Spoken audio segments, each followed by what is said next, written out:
Dialed in to Bucks and Brews, you might hear something you can use. like tips on your cash or tips on the suds. You're gonna want to The use smarts of these stuff. because they know the brews. And they know the Bucks, and they know they can't help the stubborn fucks. So listen up, because shit's not funny. And save yourself some Beer money. Bucks and brews. Bucks and Bucks Brews. and brews. Bucks and Brews. Welcome back to Bucks and Brews. Nick, we had to go jump in the pool. It was so fucking hot after last week's. That was a rough episode. Jesus. I sponsored you last week. You did. And I'm actually drinking tea today. I have Snapple peach tea. But if I do decide I want to drink, I assume you're going to sponsor me. I will be sponsoring you with the tried and true, always blue Bud Light. We know I am not a Bud Light fan, but here's the thing that popped up in my Facebook memories real quick before we introduce our guest. Okay. So 8 years ago, my daughter was born. My wife, went 2 months or a month after having the kid before she drank. And I have a picture, and in the picture it shows I got my wife a very nice KBS, and apparently I had a Miller Lite. Oh, and I was like, whoa, I've never seen you drink a Miller Lite. That's what I'm saying. Like, it's been at least 8 years since I remember my last fucking Miller. And I was like, because I know I've tried them, but like I don't like Miller Lite. That's not a thing I go to. So it must have just been a friend left it at the house from a party or something happened, and I happened to just I'm not gonna let a beer go to waste, Well, of course not. But I'm surprised it was actually in the photo, and I was like, I have drank a Miller Lite in my life. So I will go to Miller Lite before I will go to Bud Light. Not anymore, you won't. Well, I mean, if it's like you, if it's free, I'm drinking. That's a fact. So, we have a great guest that we're excited. Entrepreneur himself, self-made guy. Unlike some people in this world who get hand-me-downs from their parents. Not us. Definitely not us.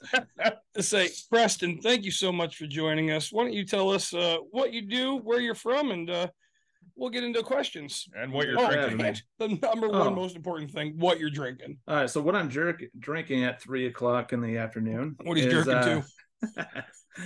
Is a Church Music Juicy IPA from the Shot Beer Company in Tempe. Nice. That sounds great. It's not too bad, actually. Huh. I'm a little jealous.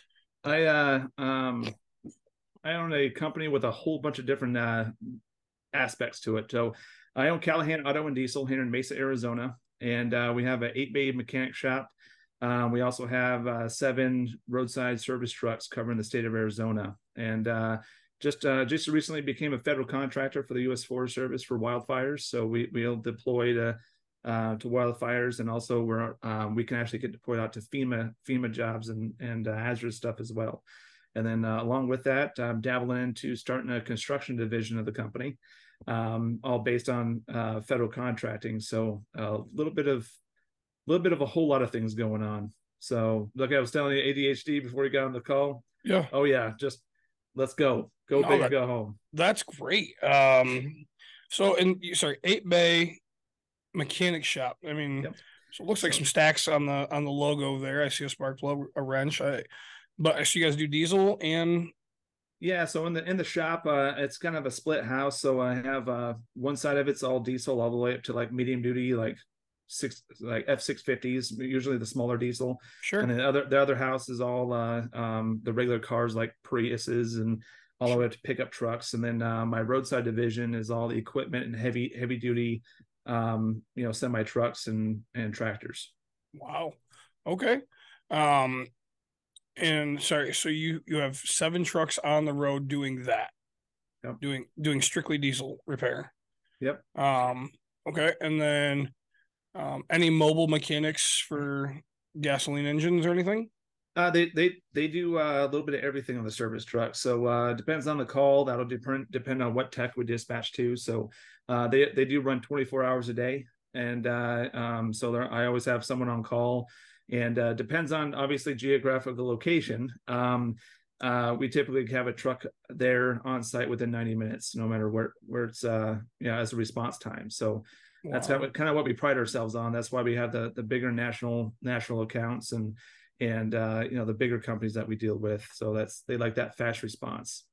Sure. So I know I just jumped into a lot of really big questions, and I want to take a step back, like if we can. Take a step even farther back. Yeah, like way back. What do you say at the beginning? Oh, guys, we already started this thing, but please, if you're liking what you're hearing so far, like, subscribe, share, tell your friends, tell your family. We love it. As you can tell, we're getting into this thing. Jumping right in. Preston, all right, how'd you start this thing, man? You didn't start out with 8 bays and mommy and daddy giving you a big old loan, did you? Nope. So when I was 16, I was a cleanup kid at a shop, and that's how I kind of learned how to be a mechanic. So I actually still have customers been coming to me since I was 16, and then I was a jet engine mechanic. Well, no, actually before that I worked for the U.S. Forest Service, and so I did that for a couple of years. Then I was a jet engine mechanic. Got laid off. Everyone was all bummed out. This was always my side job, and I went home when I still lived at home. Yep. And I'm like, all right, got my severance package, went home and shipped a bunch of vehicles out, and I just went full time out of my parents' house, wrenching on cars. And I was 18. No, I was like 19, 20 years old when that happened. And I was trying to apply for multiple jobs, but when you have a skill, there's no you want to utilize that skill. I don't want to start backwards in the fast food or nothing like that. Nothing against them, but it's just I wanted to use what I had skill for. And after a couple of years doing that in my parents' house, because I would have a waiting area under the shade tree in the front yard. I'll have 4 vehicles in the driveway, 2 on the rocks, couple in the street, couple around the corners, and so I was working out all the neighbors' cars so I didn't get in trouble by the city, that type of thing. Sure. And then finally, my grandpa's the one that was like, you should just open a shop. And I never really thought about it because my mom's an entrepreneur, but that wasn't really like a kind of like a verbal, like I didn't really know what the entrepreneur was. I just know business owner or not business owner, Sure. And so I started, I got the keys to my first shop on my 23rd birthday in 2010. And then from there, I went from 1,850 square foot, my first shop, for my first year. Then I went to 10,400 square foot. And it was kind of a big jump. And I was starting all these little side companies I had a recording studio in my second shop, and I was subleasing 2 up there. So you would come in, there'd be dubstep artists and just jamming over here. And then I had a clothing line company, and I had, the welding shop over here. I mean, in my head, I was, I don't have a degree, a business degree.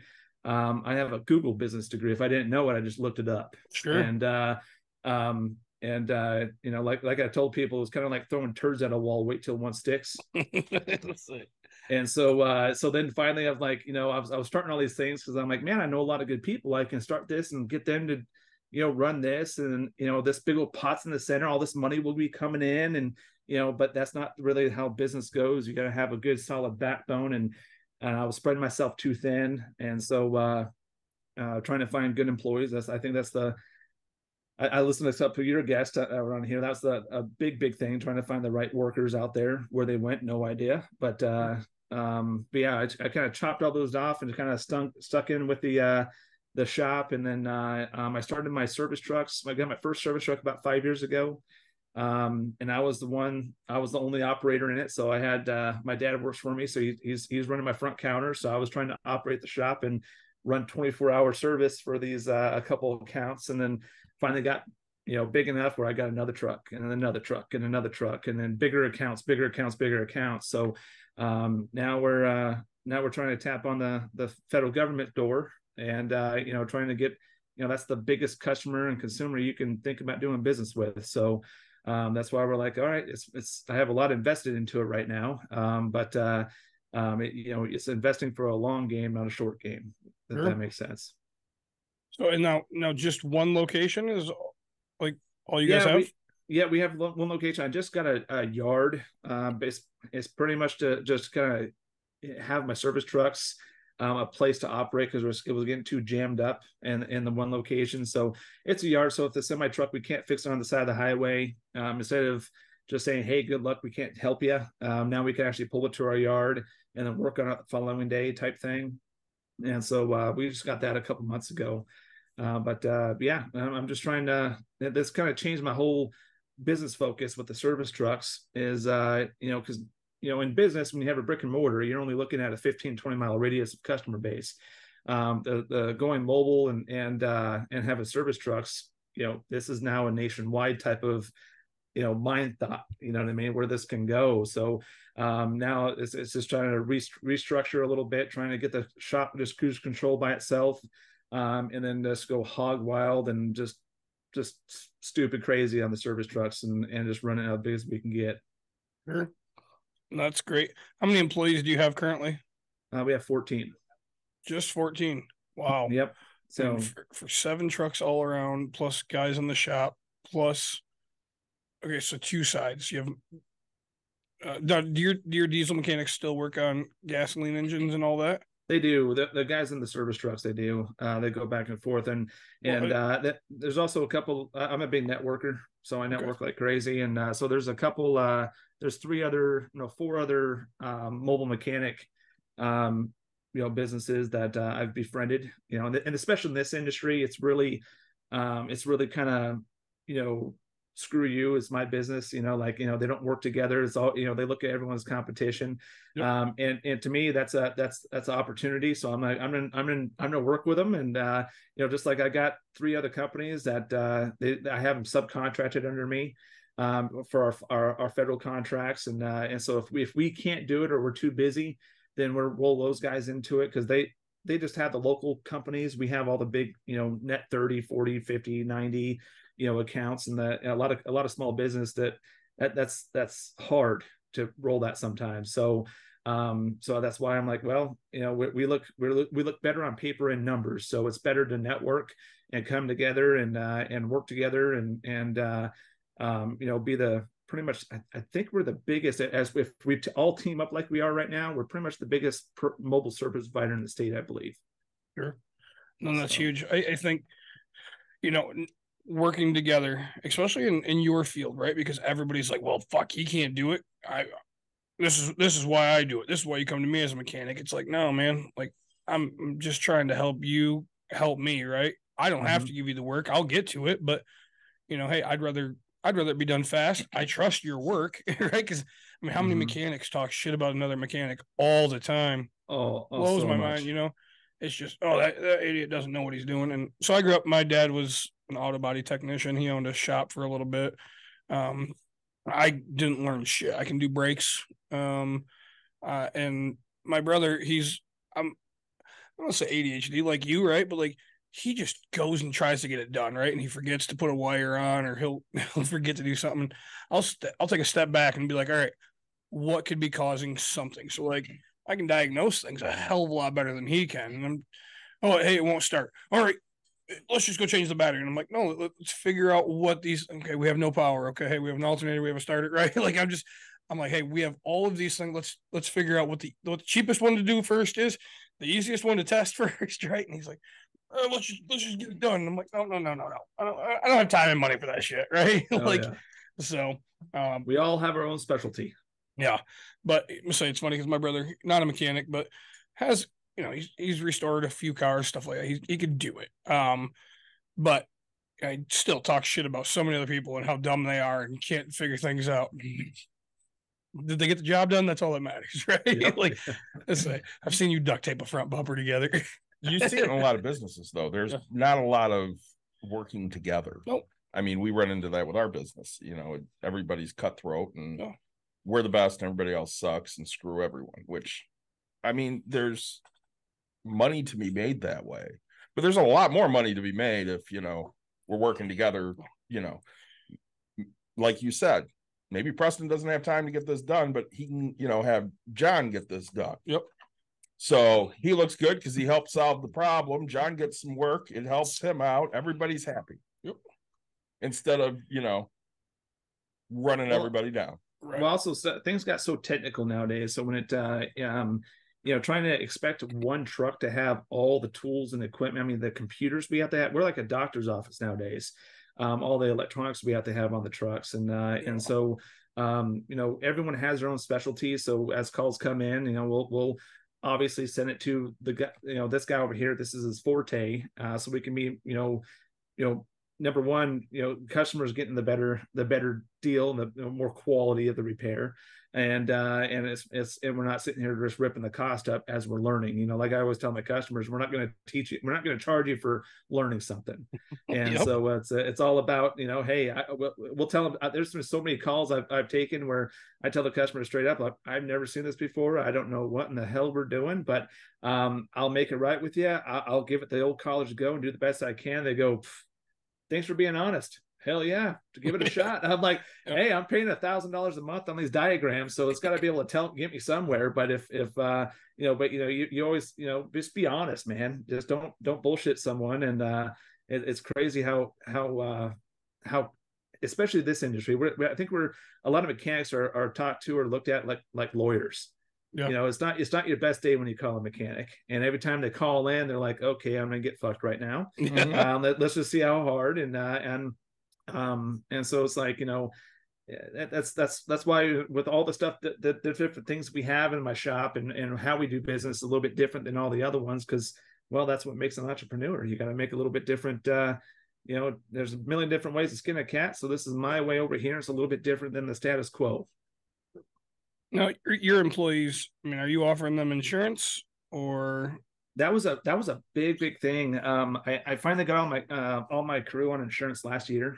Trying to offer healthcare for your employees, because my thing was, I've been trying to do this for 4 or 5 years, but because there's a different. That's what makes a job a career at that point. And in my head, I'm going, hey, this is what I got to do, but it's expensive. It costs so much freaking money. And, I don't pay my guys top ramen wages. I pay them as much, I always tell my employees, other business owners or entrepreneurs will argue with me on this, where you can't be that open with your employees. I'm like, I think you can. I tell them all the time, if you ever question what I'm paying you, come talk to me. It's a mathematical equation, what I pay you. And if we can bring up the bar and we can do better, well, guess what? I only need, what I need to be making as profit is a mathematical equation. So anything on top of that, hey, that's where bonuses come from. That's where raises come from. And I'm really big at trying to get my employees involved. Like, every aspect of what I do and get into, I think about it for a long time, and I get that basic concept in my head, think it's going to work before I say anything, but then I get everyone's opinion. And I like having that devil's advocate say, that's a shitty idea. Did you think about this or anything like that? And at the end of the day, my thing is, number one, I want my employees to know where I'm trying to push this company, what kind of future you have in this industry. And also have a say in this business, because if that idea doesn't work out, well, guess what? Everyone had a goddamn say in what I was trying to do. No one said anything. So, it was a shot. We did the best we can. And also too, in this industry, it's rough on your body, man. On your back and all that stuff. So it's I would say most mechanic shops out there, it's once you can't do it anymore, they slap you on the ass and say, welcome to Walmart. Thank you. Or if they even say thank you.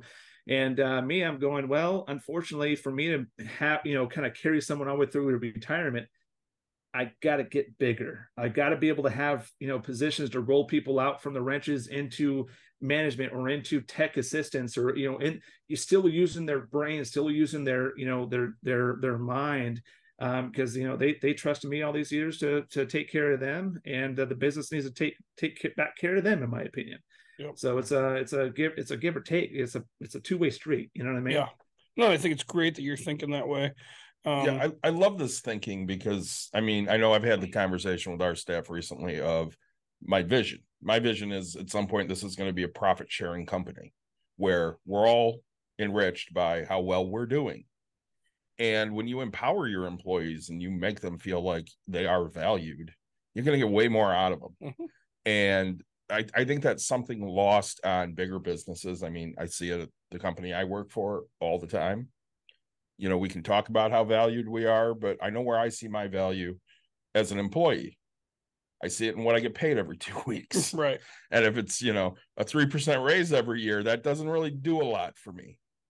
Which is why when we talk about giving out raises at break room, it's like, all right, is this even feasible? A, and does it actually mean anything to the person? You know, I don't want to give them a 10-cent raise. That doesn't mean shit to anybody. If I can't give them 50 cents to $1, it's probably worthless. Right. You know, and you've been there getting 10-cent raises. You know, yeah, I have. Like it's more of a slap in your face than just saying, "Hey, I don't have any extra to give you right now. I'm sorry. We're doing the best we can." So, I mean, you give that empowerment to the employees, and they'll bend over backwards for you. Yeah. Well, like right now, it's been what I'm trying to now restructure things because, you know, I've going on 14 years in business, so I've learned a couple things, and it took 14 years to get here. So there's we're, you know, the numbers that we hit last year, we doubled in business, and I don't know how the hell we did it. It was definitely working harder, not smarter. I can tell you that much. Yeah. And you know, I always do my raises or looking at what I can do every year at the beginning of the year from my employees.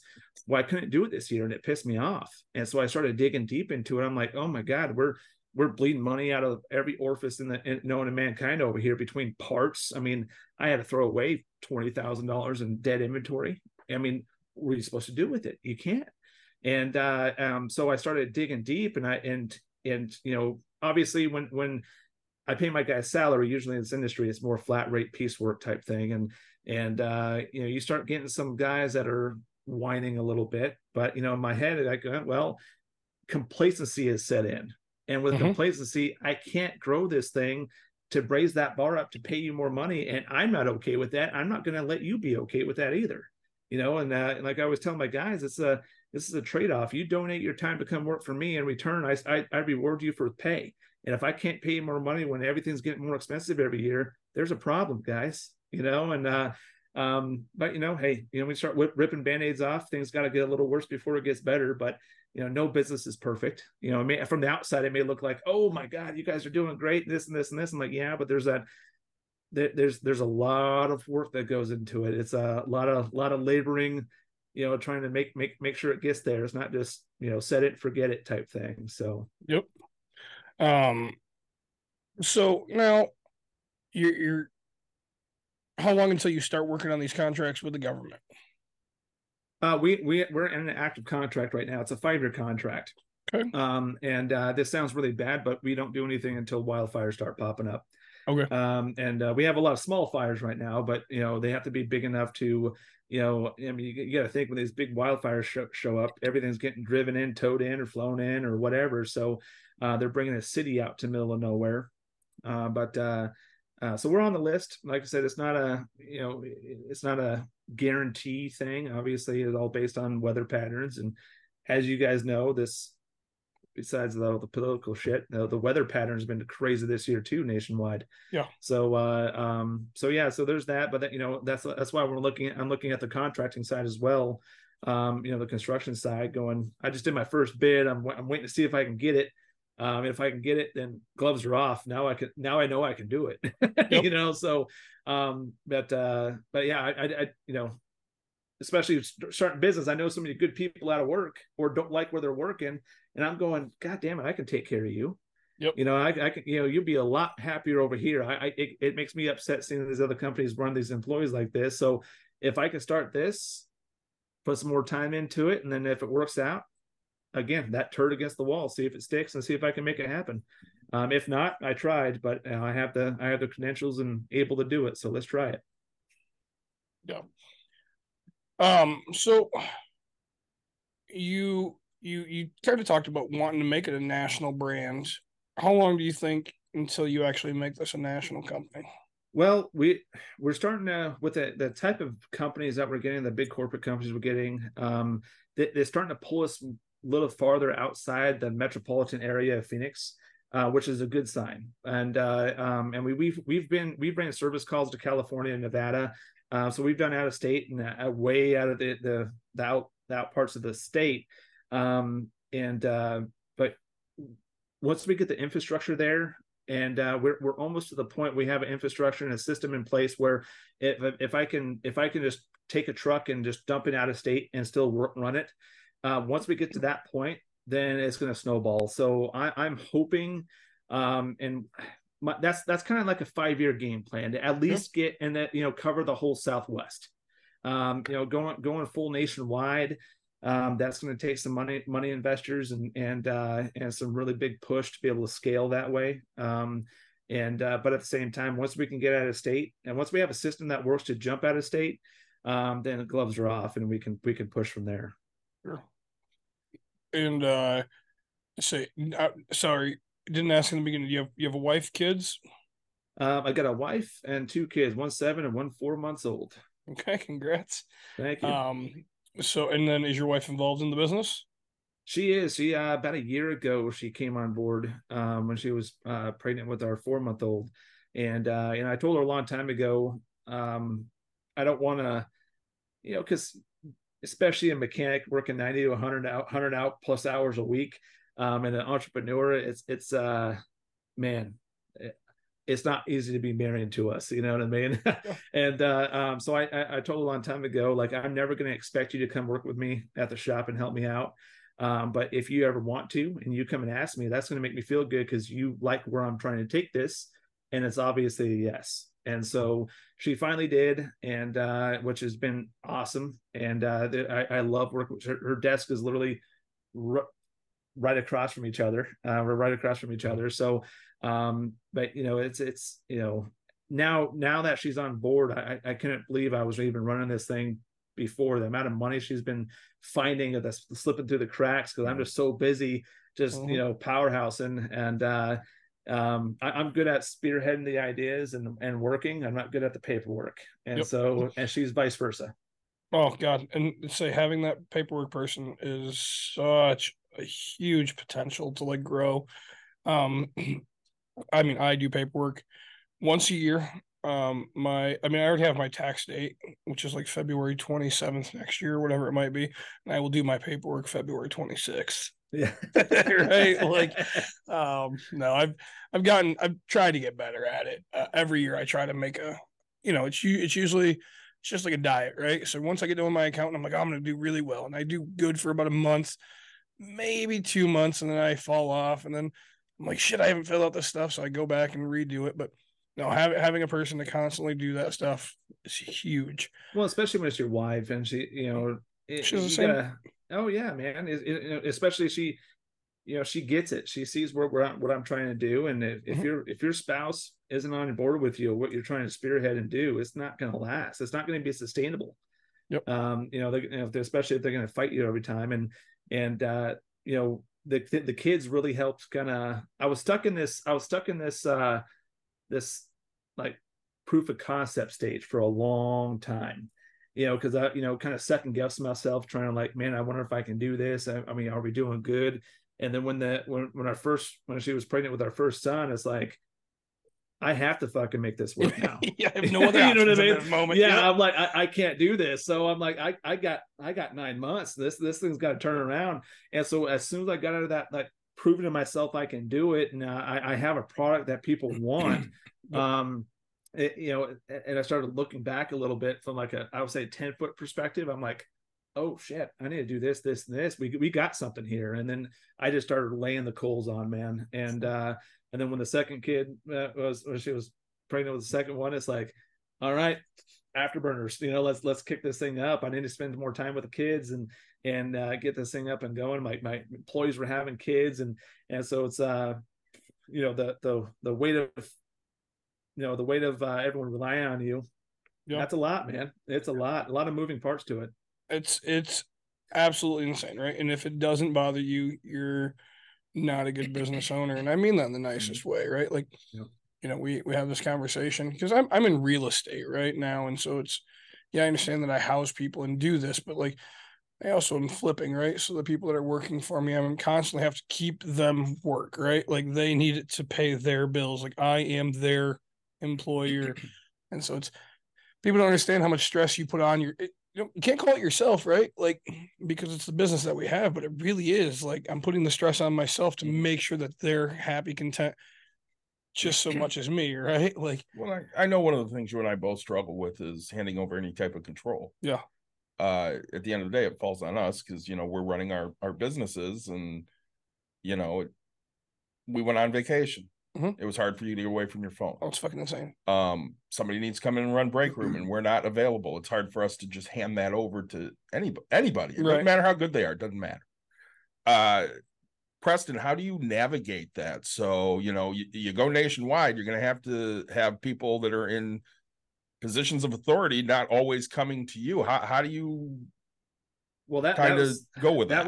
That was my biggest thing. I try to scale up, and it's always going to be the biggest thing to scale up. Besides trying to get the good employees on board. When I first started looking at that, I was like, okay, process and procedures. Okay, well, you do something so long that you just naturally are just keyed in to just do it without even thinking. So trying to sit back and go, how do I do this? Well, I started doing process and procedures for every part of the business. My God, it was a fucking Bible. I'm like, there's no, like it's like, holy crap, man. It's, there's no way I can like, oh, okay, here you go. And you know what to do, because there's so many different things on it. So I'm like, okay, what can I, automize, what kind of softwares can I get? The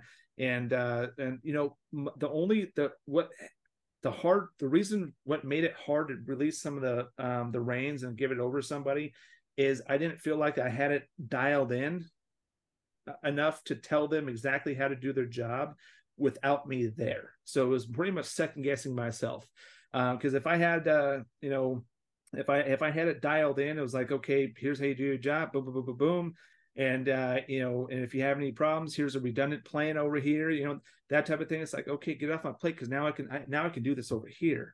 And right when I thought I had a decent set going on, as soon as we grew a little bit, well, what we were doing back then was working. Now it's not working now, because we're more volume, more trucks, or whatever. So it's like, okay, back to the drawing board. Let's change this, let's change that. And so it's creating the game plan to train that position. And, that's the only way you can kind of release that responsibility, if that makes sense. So, I mean, I still have full control. I mean, do I have cameras that I can look at my shop where I'm not there on my phone? All my software is all cloud-based, so I can log in. My truck is like a central command system for these fires, where I can, I have full Wi-Fi, printer, the whole 9 yards. I can oversee every piece of the operation, including cameras in my whole operation, not to micromanage, guess, or not to micromanage. But if I have to jump in and put out a fire, if I have, no pun intended, if I have to jump in and take care of something, or if there's a customer that's pissed off, or something major happens, I need to be able to control this right now. And that right there was another big one for like allowing me to, like, man, my vacations for the first 7 years we were together was, if I don't have cell phone service, I ain't fucking going. Mm-hmm. You had vacations in the first 7 years. That's pretty impressive. Well, it was forced. It was a heavy hand forced upon me. But so you can either go on vacation or you can be married. Exactly, 100%. And but if I didn't have cell phone service, I was like Googling campsites that have cell phone service, because like if I'm unplugged, because I was doing all dispatching and all that stuff. If I was unplugged, it's not just my company not making that revenue, it's affecting my employees at that time too. So then, okay, take some more money, get a system together to be able to do that. Now I have someone doing dispatching and a phone tree system and all this other stuff going on. I never realized the amount of logistics in even the simplest side of the business until you start writing those process procedures, or start putting kind of pen and paper and start writing those things down. Sure. And we say that a lot on this podcast is write things down, physically write it down. Don't type it out. Like, it takes so much more when you have a pen and a paper, right? Like, write it down, lay out everything, because you'll see it so much more clear. And people are like, oh, no, I love graphs and I love this. Just trust me, right? Like, you can take what you have here, and if you're good at it and you love it, then go throw it on the computer right after that. But because everything you step by step, you're writing it and doing it. And I think that's a huge thing for me. Now, I say one thing, you'd kind of said, hey, I want to get some of my older guys into management and things like that. You mentioned your father works for you. Out of curiosity, what's the average age of employee that you have currently? Well, in the shop, in the shop, it's me, and I have 2 other techs that are between the 26 and 35 range. The rest of them are 54 to 65. Yep. And and it's fucking sad. I'd rather hire someone in their 40s, 50s, 60s over their 20s or 30s. That's how bad this workforce is. It is absolutely insane. Anymore, I'm hiring based on, can I get along with your ass? Yep. Do you personality? How is your personality? And that's how you have to hire nowadays. I'll teach you everything you need to know. Yeah. But can I get along with you? Because I know, I mean, right, especially in your industry, which is, it's kind of a weird one if you've never been in the mechanics world, right? Like, I don't know what your radio station is out there, right? But I mean, GRD is on in every fucking if you ever go to a mechanic shop, right? Always. Don't sit here and walk in and try to play something. If you're in your dad's barn, he can play whatever, but I guarantee you it's going to be 80s rock music that's just playing the fucking thing, right? And you walk into a warehouse and it's like, oh, I want to listen to Taylor Swift. I want to listen to hardcore metal. I want to listen. No. Like, these guys all listen to fucking Bob Seger. There's not a single mechanic that can't sit here. If you find a mechanic that doesn't like Bob Seger, don't trust that mechanic. It's all I'm telling you right now, right? Plain and simple. But and mechanics, they're just fucking workers, right? Mm-hmm. All they want to do is go work, take their hands. 50% of them are going to wash it with Gojo. We made that joke earlier. Mm-hmm. They're going to grab their fucking sandwich that they made at home. They're going to eat their sandwich and they're going to get back to work, right? Like, they'll punch out. They don't want to work till 5:05. They want to work till 5, right? If they have to, whatever. They'll do some side stuff. But really, they're going to go, and 90% of them are going to go home and fucking work on their car. They're going to be say, I don't know. You're the owner, but I mean, how many of your guys are still driving around beater cars that are just getting by right now? Not because they don't have the money, but because they just make it fucking work. Yeah. Almost all of them. and they just it's one of those things. Well, why do this? Why I can just fix it. Yep. I'm this. I just finally got a new truck for this contract, but I was driving a service truck, 260,000 miles on it, and now the wife and the family has a brand new freaking ride. Everybody's wife does. Yeah, I don't want to work on that shit. Yep. Well, I don't want a pissed off wife calling. I'm like, hey, it's a brand new car. Let's take it to the dealer. Fuck these guys. And I don't want to be like, hey, it was my responsibility to make sure it's safe for the family. Yep. Well, and the other thing it goes to is, how many of your guys drive older vehicles versus newer vehicles? But just because they fucking hate working on new vehicles, as you said, like, this technology and the stuff that's in these things, God awful. It's just fucking steep, right? I would much rather sit here and deal with, a motor, right? Simple gas, air, spark. Now you throw in a computer that tells me if a fucking sensor got set off just so I can send that signal, I'm out, right? Like, I just want to deal with gas, air, and spark and call it a day, This is how crazy it is. These new diesels, on a high polluted day, the exhaust coming out of these new diesels are cleaner than the air going into the air filter, the air that we're breathing. So the exhaust is cleaner than the air outside. Isn't that crazy? Yeah. I mean, it's nuts. That's how fine tuned everything is nowadays. So it's crazy. Yeah, see, and that's why I don't work on new shit, right? They make it hard to work on those things. Of course, everything's so tight in the actual engine, under the hood, that you can't do simple things. Oh yeah, well, I say I'm a big dude, so everything's tight in the first place. But it's even worse because we have big hands and big arms. And I just watched the YouTube video, and I want to say it was a Chevy.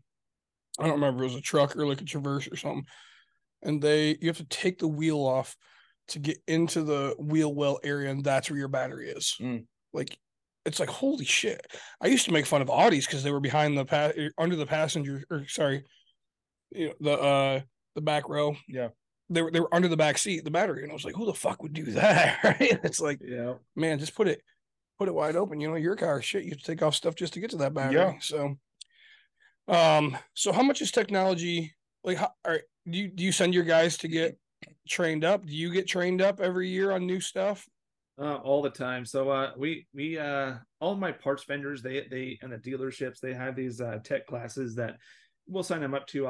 It's a system that I pay into, so we'll kick them out there to get refreshers on AC every year, those type of things. But a lot of stuff that we get inside my shop, it's pretty advanced stuff, because a lot of shops just like to do the the quick gravy work, the in and out, easy money type of stuff.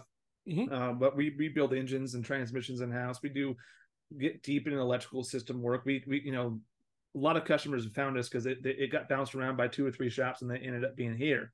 So at that point, I actually have a full online training like class program that I have all my guys on, that if they want to know more about something or they're lacking on something or whatever, I'll assign them some courses to take online. Just try to, you got to reinvest in your employees all the time, especially when things are changing so much and so fast. There's a lot of stuff that comes out that, in our industry, we're not going to see it until probably 5-6 years out. Because usually that's all under factory warranty by the time it first comes out, but still, at least everyone needs to know about it so we know what's coming down the pike. Just like all this electronic vehicle stuff. I mean, we're going to cross that bridge eventually, maybe a little bit, but it has a ways to go before we really start seeing it, in shops like this that aren't dealers. So, but yeah, you gotta keep up with the Joneses all the time. Yeah, I say, speaking of keeping up with the Joneses, so another fun question: what's the average monthly payment you think for you or your guys for a Snap-on or a Mako bill right now currently? Well, it goes in weekly payments. Come on, you're supposed to break it down to smaller, So I mean, when you hear $250 a week, that's not bad. That's not bad. I mean, you don't tell the technician or the rational person times 4. That's why you just tell your wife 250. Yep. Not times 4. So right. And it's funny when our first son, I was like, I didn't literally, I was like, I want a cool toolbox. I'm out there working all the time. I've never got something like brand new for me. It's always been Craigslist, Facebook Marketplace shit. Yep. I want something nice and brand new. $26,000 toolbox. I was like, let's do this. Yep. Signed the paperwork for it. Next day, found out I had a kid on the way. Oh shit! All right. I'm like, okay, well, looks like I'm working overtime. So I guess I can't get rid of that box now. But yeah. Saying that's tools in your guys' trade, they're not cheap. But say the good thing is I assume you have a couple route drivers that come and they'll replace them when they need. And oh yeah. I grew up pretty poor. And one year it was a full Snap-on Mako Christmas, right? We all got coats because my dad spent that much money in the business, and we all got die-cast cars, and it was just all the free shit that he had, and he wrapped it up, and that's what we got for Christmas. So, in your industry, it's a constant. So now you said you have some like 26-year-olds.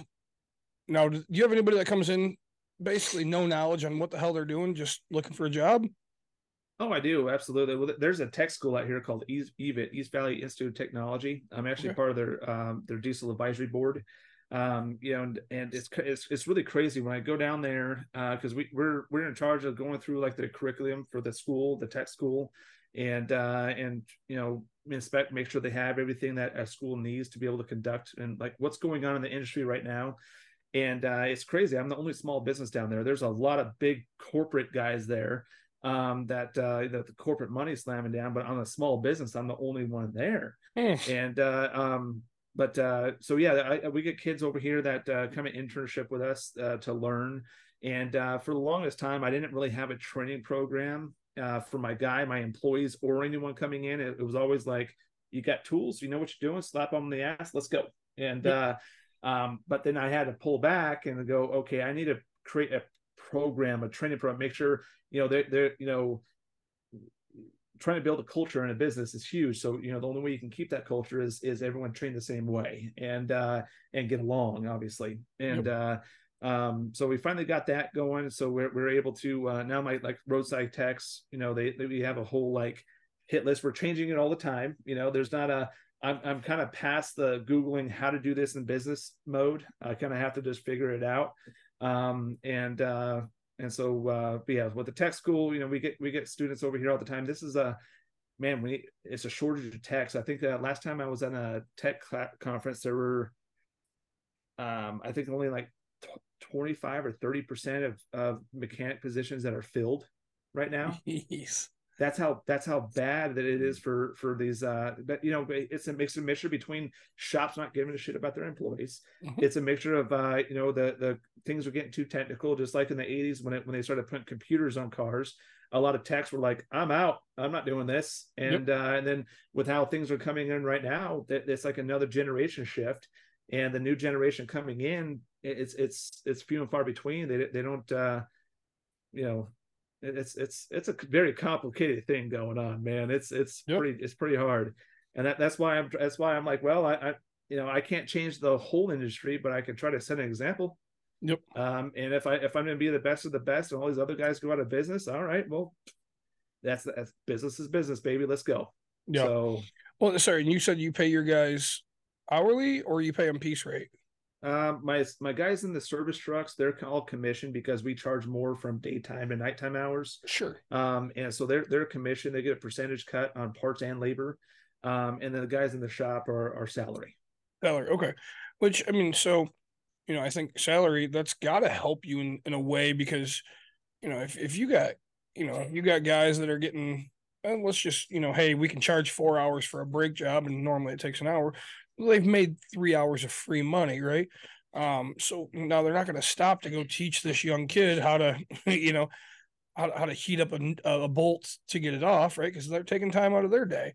It takes a special mechanic to sit there and take time out of his day to, you know, to give up his money to go teach somebody. So I think, does that help you to keep your guy's salary then? Yes and no. Okay. So it's when you look at salary and per job piece rate, you know, there's pros and cons both ways. Sometimes the house comes out better, sometimes the employee comes out better. Sure. But I was more focused on the technician. It took me so long to try to be able to afford a good tech that I was like, you know what, I need to pay everyone what they're worth. You know, like I thoroughly enjoy payroll.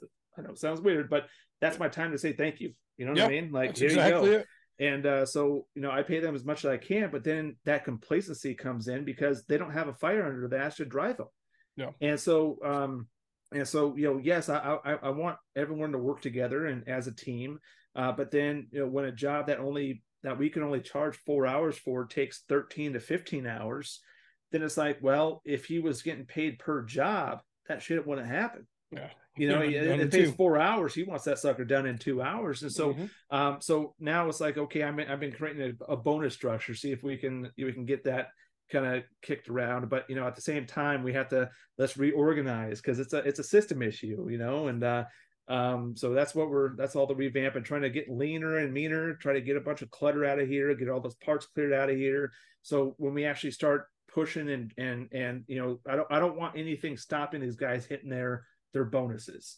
Because right now, if we try to do it, it's like, okay, well, they're shitting my way. I can't even do my job right. So, you know, as an owner, your job is to eliminate excuses. Yep. Eliminate excuses.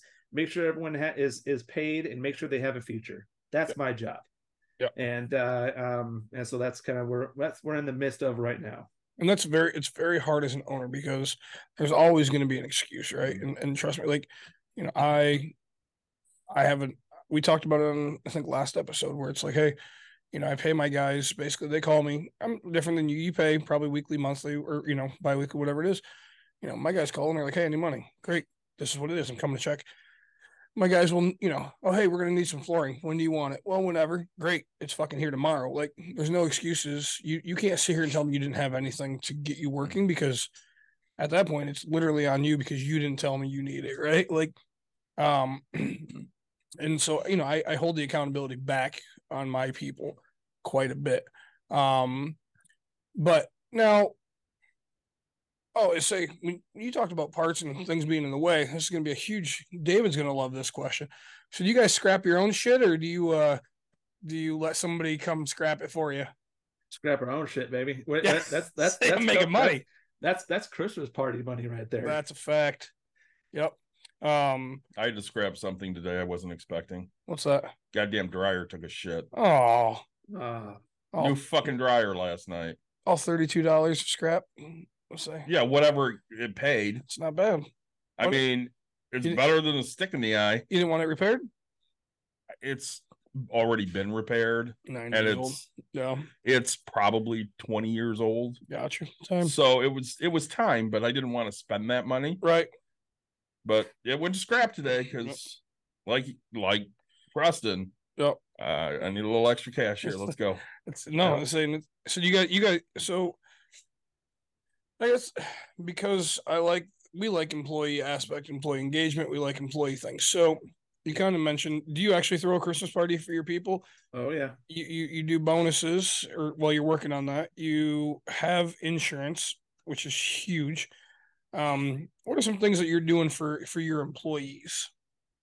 Well, first of all, the one thing I've done from day one is no matter how shitty the week is or day is, I always shake their hand and say thank you every freaking day.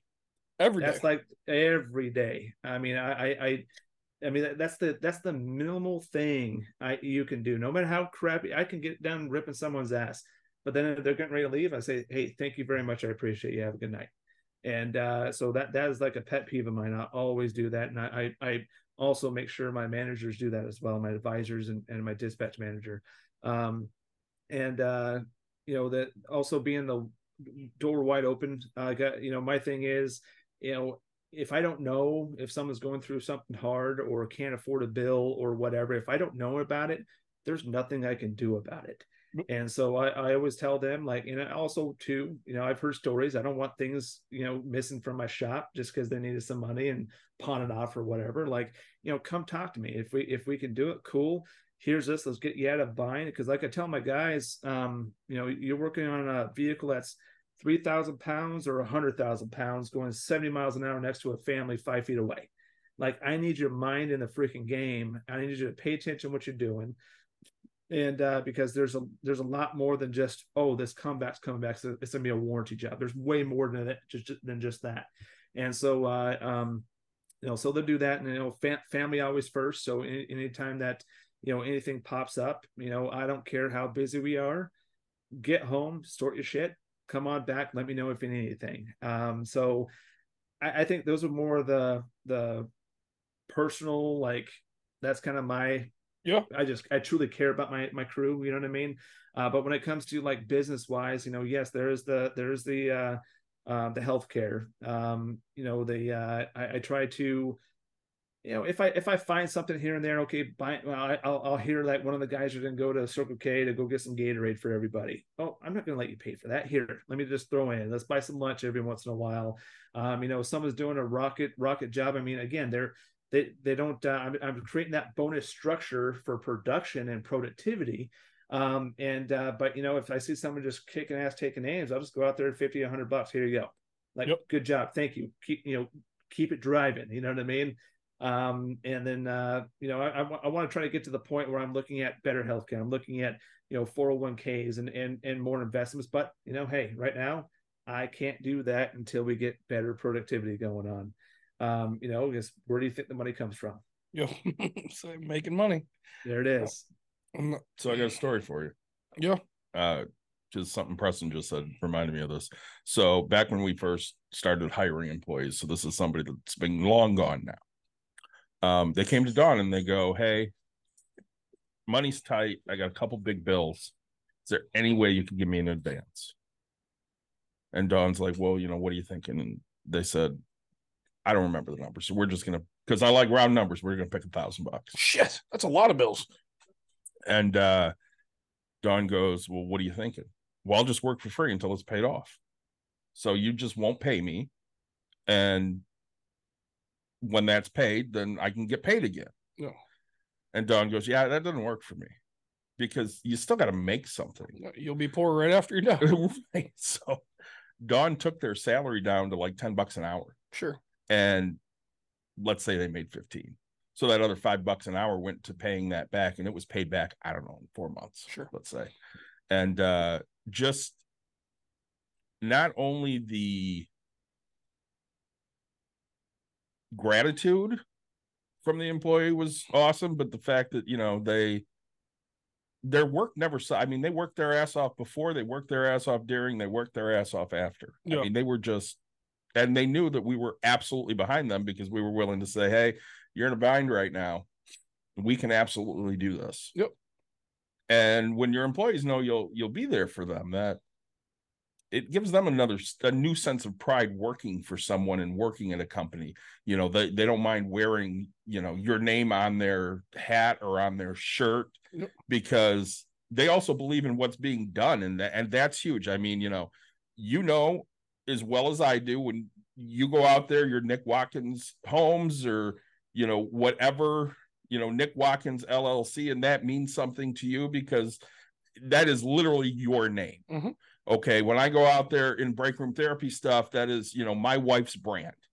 When Preston's got the Callahan right behind him there, that's his name. Yep. And because we are, you know, three big guys, that always means more to people like us. Yeah. Oh yeah. Well, and you know, you don't do it. It doesn't get used and abused, right? But you want your employees to know that it's there. I remember I was working at a place and talked about, hey, at least I'm smart to say, hey, I won't cut everything. I'll just cut a little bit. Working at a company, guy goes, oh, I'm getting married. Hey, to the owner, right? And this is a medium-sized business, right? Yeah. It's not small. It's pretty decent size. Yeah. And he's like, hey, Jay, how much do you need or whatever? And he's like, I don't know, $600. And he takes a wad of cash out of his pocket, gives him $600. He goes, get your money back when I get a paycheck. Mind you, this is the fucking owner, so he knows when you're getting paid. Right. Walks in, you know, the week later, 2 weeks, whatever the hell time it was, hey, Jay, you got your paycheck, right? Yeah. Cool. Where's my money? Oh, hey, I don't have it. Where the fuck is my money? And he goes, man, I just don't have it. And he goes, good. Get your shit, get the fuck out of here. He goes, I don't take people that don't pay me fucking back. I was like, damn, just fired him on the fucking spot. He's like, yep. And I was like, man, if you say you're going to pay it back, but like $600 and I don't know what problem is. I don't know what medium. It's probably $100 million business, right? Okay. I mean, his daughter drove his, so I almost got fired. We almost got fired. His drives in the fucking Porsche. And just as a fucking joke, we grab the high-low, or we grab two high-lows lifted up, fucking have it all the way in, take the keys and take them out of the high-low, come in the next day. It was like, who the fuck did that? And I was like, oh yeah. We couldn't do our job because it was parked. So like, think about it.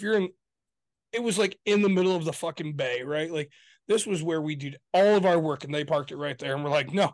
So we just fucking lifted it up and was like, yeah, it was in our way. See ya. Have a good day. He was so pissed. And we're like, look, you could either have the fucking job done or we just weren't going to work yesterday and you would have gotten zero money of income. Oh, man, I could have swore he was going to fire. And I would have been fine with it. I ended up quitting that job, but he's like, all right, I'll tell her not to park here anymore. Because everybody was like, oh yeah, it was definitely us.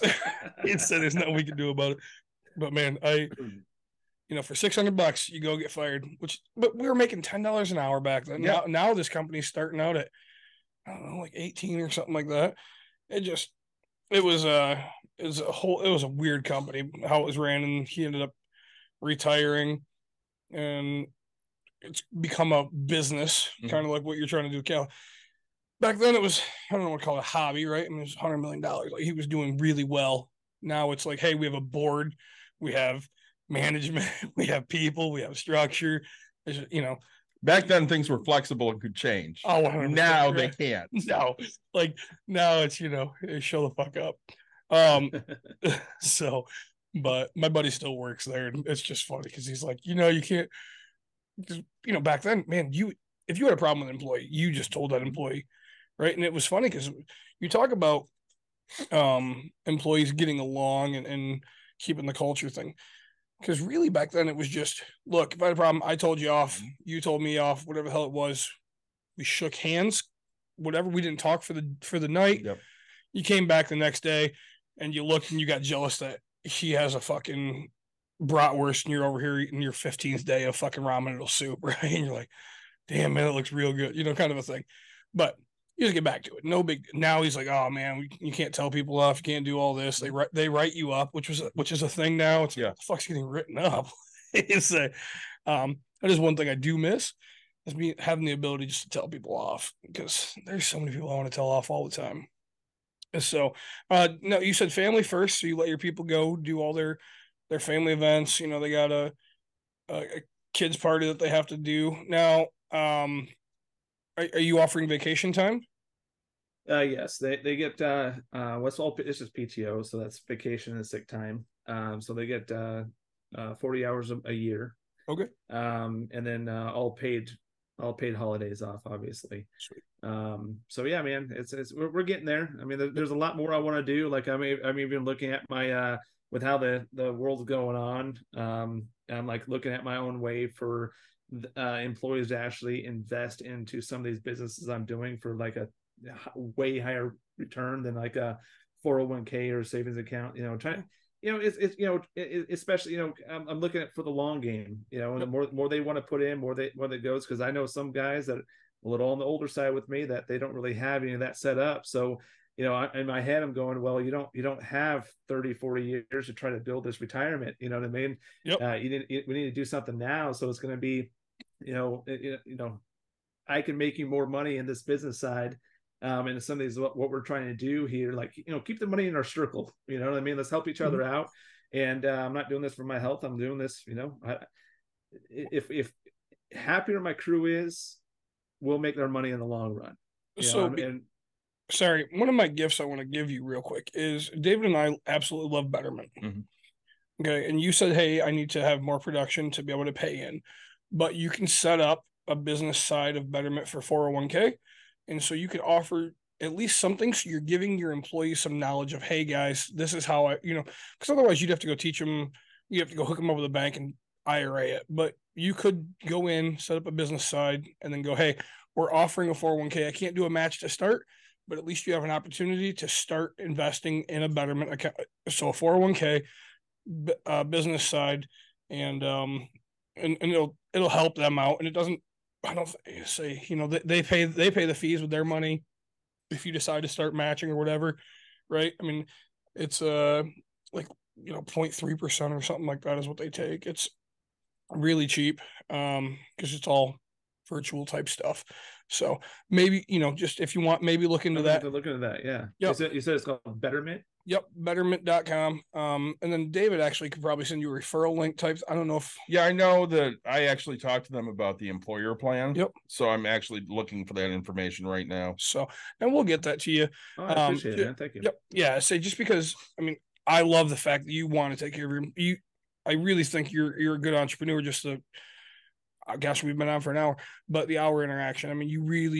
You're headed in the right direction. You're a young guy who's willing to work, hustle, grind, but still understand that you wouldn't be here without everybody else, right? Absolutely, man. I appreciate that. I know Facebook, social media doesn't do much, but like every time I flip a house, every time I do something, I give my shout out to my people and say, this is their stuff. All I did was purchase the fucking thing. Exactly. I didn't sit here and do all the work. So, yes, I picked out a color. So that's, and well, it's funny because one of the things about me is if I have to make a decision, I will. But if it's something I don't care about and it doesn't really matter, I don't, right? So they're like, oh, hey, what do you want to do for cabinets? I don't fucking care. Just go buy the cabinets they have in stock. And now I've learned that, they'll take 4 hours because they're like me. They're like, oh, what should I do? And I'm like, nope, cool. We're doing white cabinets. We're doing gray walls. We're doing this flooring. This is what it is. Like, it really comes down to me as my responsibility. This is what we're doing. This is how we're doing it when we're doing it. Right. Yep. Stupid. People don't understand like how small of details there is, right? Like, hey, we're doing chrome hinges, chrome this, chrome that, or hey, we're doing oil rub bronze. This is what we're doing on this. This is what we're buying this. And I go buy it. But if it's something that they're going to go to the store, hey, I have to go to the store and grab this.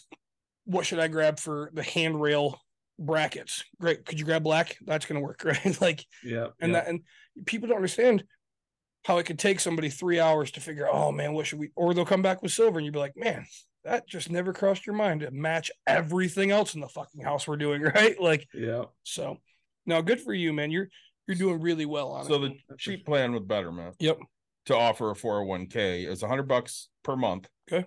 And then $5 per person. Yep. So it's really inexpensive. And then they pay their fees on top of that, right? Like the employees. Yes. Okay. Yep. You can either eat the fees or the employee can pay, the 2 or 3%, whatever it ends up being. Yeah, I don't even think it's. I don't think it's that high. I think either. it's 0.3 or something like that.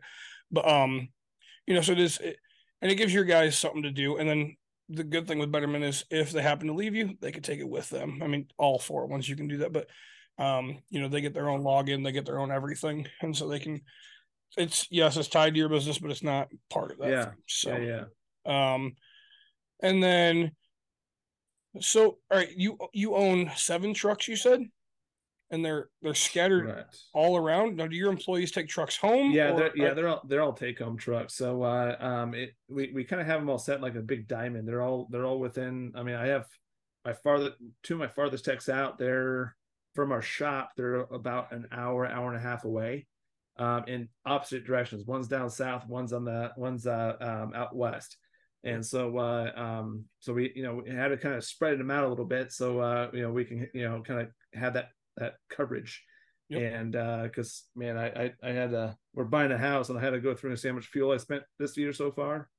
Holy shit! Yeah, let's say crazy. So but yeah, they're all spread all over the place, and they're all take home trucks. Okay. Let's say which and that's the thing. Now, do your employees, because you said you're open, I mean, do your employees see what that's actually worth for them? Some of them have kind of forgotten that. Some of them know it because especially when they want to go like camping or whatever, and they haven't paid insurance on their personal vehicle in like 6 months, and they're like, "Holy crap, man! They went camping. They didn't really realize how expensive fuel was. Yep. And so I'm like, yeah, well, guys, there's a benefit to it. It costs me money. If I want you on standby, it costs me money to have you take it home. But that's why I expect you to take calls. That's the whole purpose of you taking it home. So, yep. So yeah, it's they some of them see it, but sometimes you have to have the coming to Jesus meeting to kind of bring it back to earth a little bit so they realize it.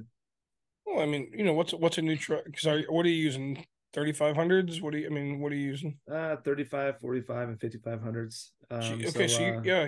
You're using some big trucks.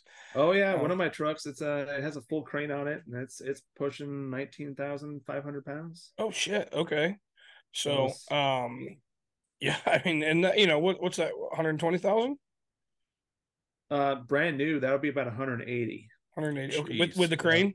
Yep. Okay, so yeah, right, and this guy just gets to drive it home.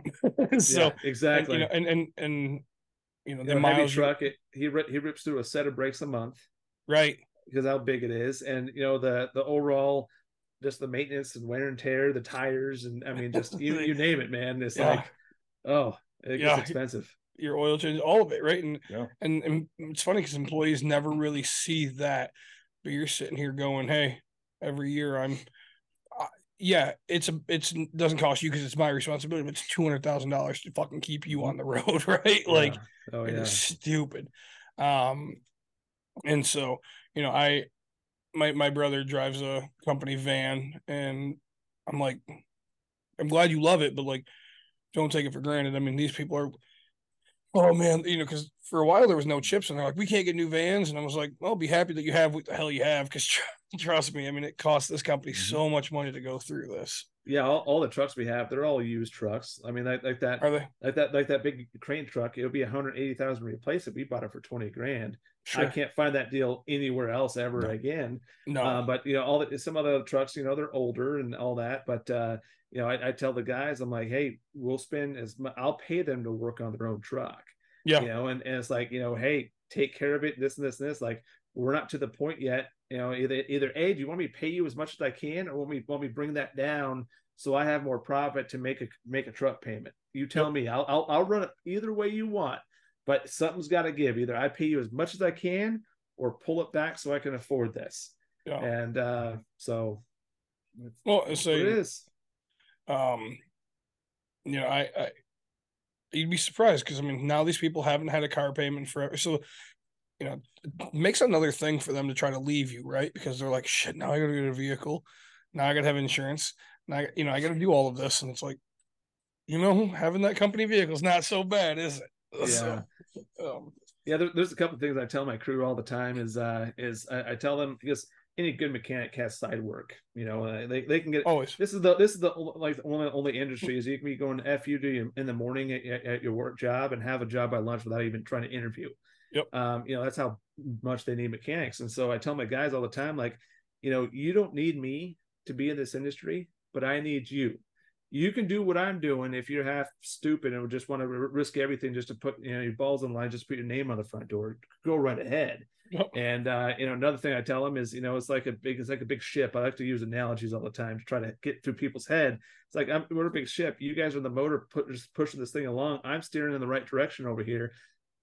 But if nothing happens, I can't do this without you guys, or we'll be floating and bobbing in the water going nowhere.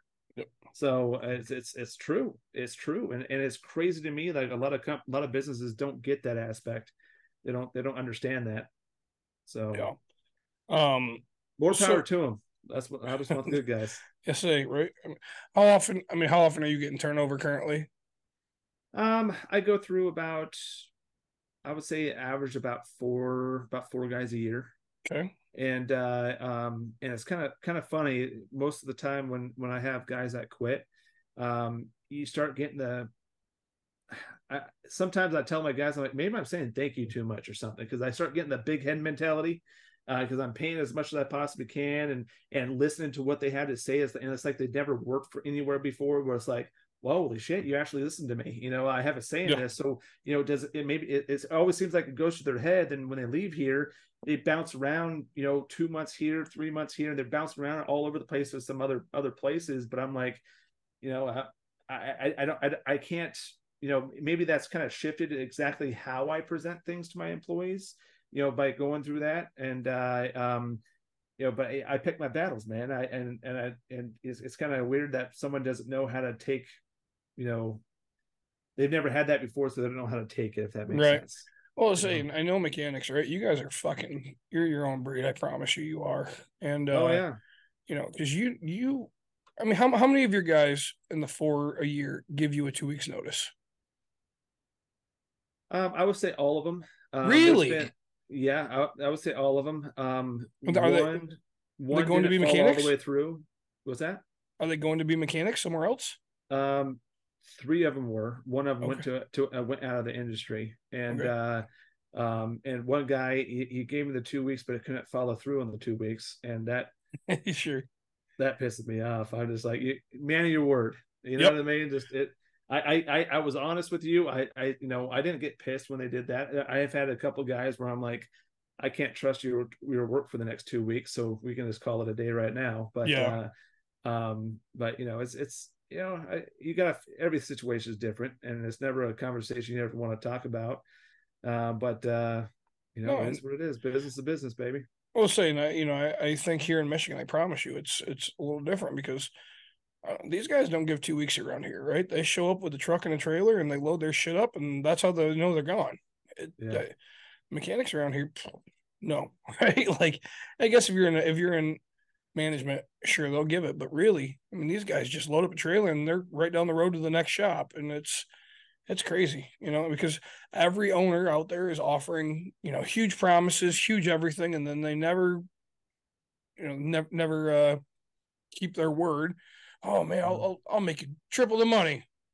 Okay, well, we're sitting here with no work, and it's like, we'll see. A lot of times I've run in guys that are that don't know a lot. They want to learn more. Yep. So we bring them in again, like I was saying, you know, get someone that's moldable and it can retain everything. We'll teach them all this stuff. We'll teach them skills that they didn't have before. So that's where a lot of the head swell comes from. Yep. And like, well, I need to get paid more right now. It's like, I need to get a little bit more money out of you first for training you. And you know, you need to get a little more experience under your belt, get some tools under your belt. And then, hey, let's go up from there. But no, they try to pull and unplug and try to jump somewhere else. And it's like, hey, best luck to you. I always tell everyone, I'll hire everyone back once. Yep. If you want to see if the grass is greener over there, go right the hell ahead.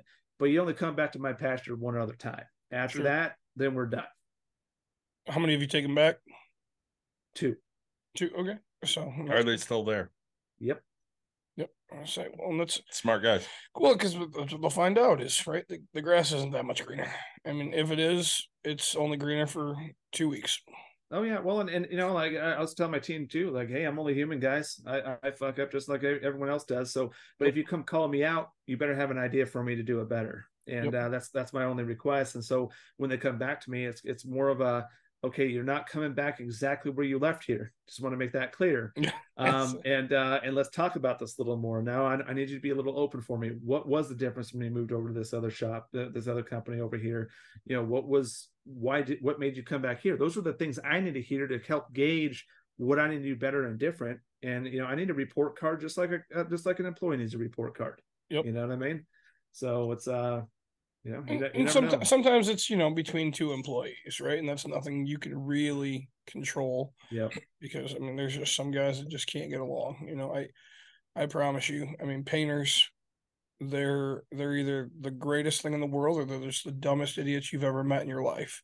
Yep. And it blows me, you know, hey, I need this, you know, I need this quarter panel, I need this, and now I'll get to it in 3 weeks. Oh, dude, like, no, I didn't ask. I told you this is what I need. This is, you told me yesterday, and here we go.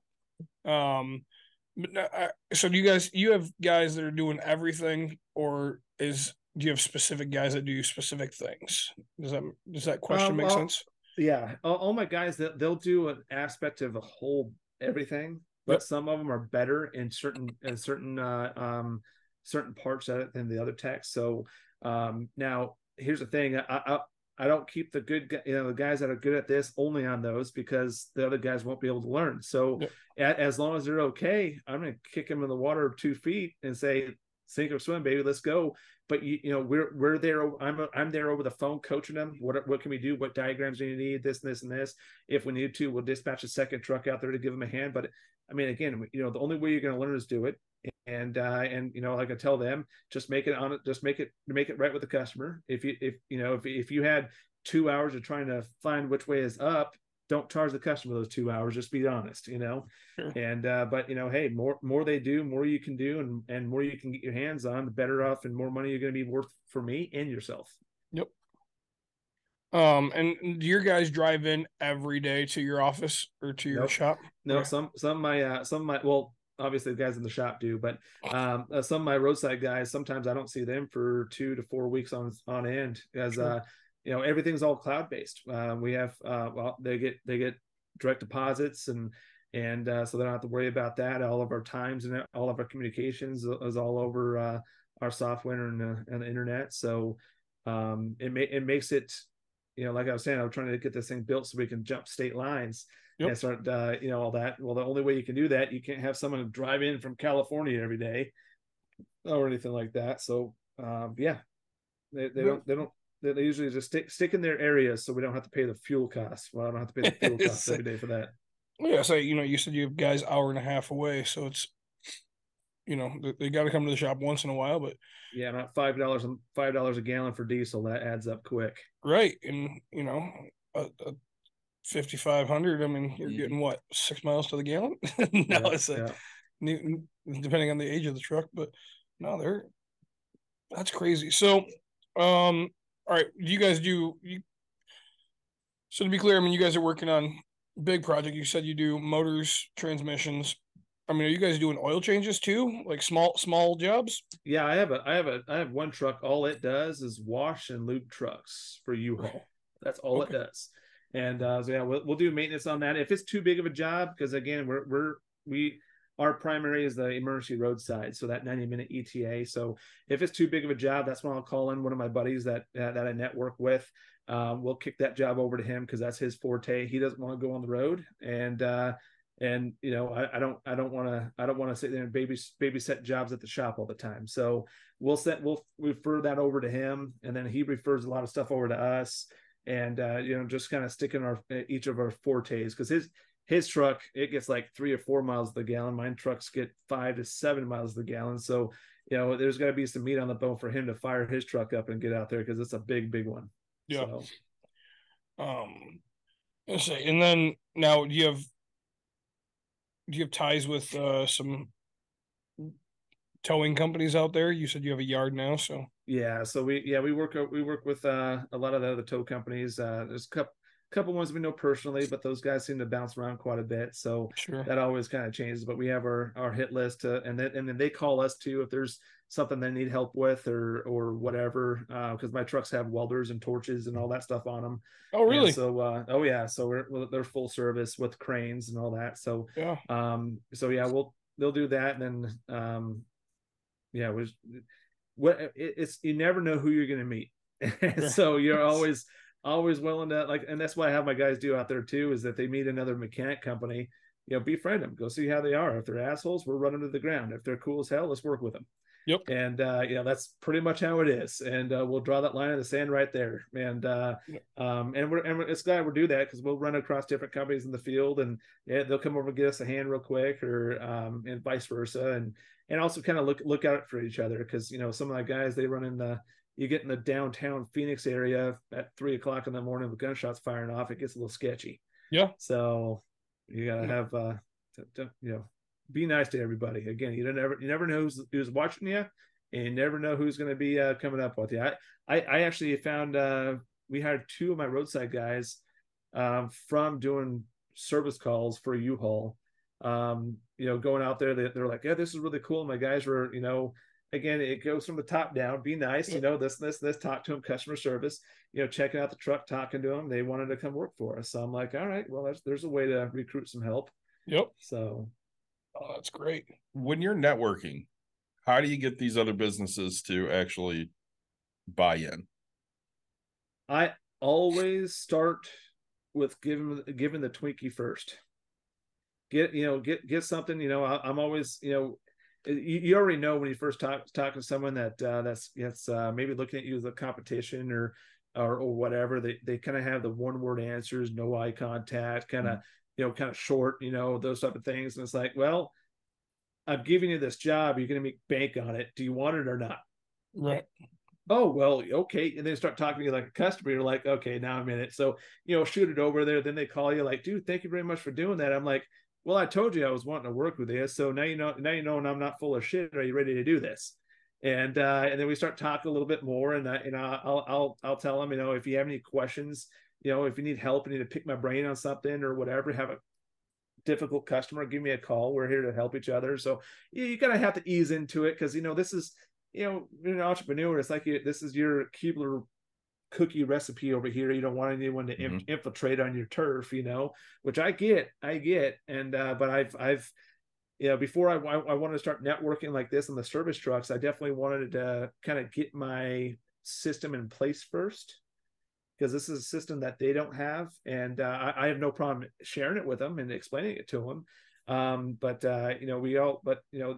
There's no competition. They're hitting these customers over here. I'm hitting these giant net 90 customers over here. So once they actually start seeing it, we're not competitors. We're actually there's more work than all of us can even do to begin with.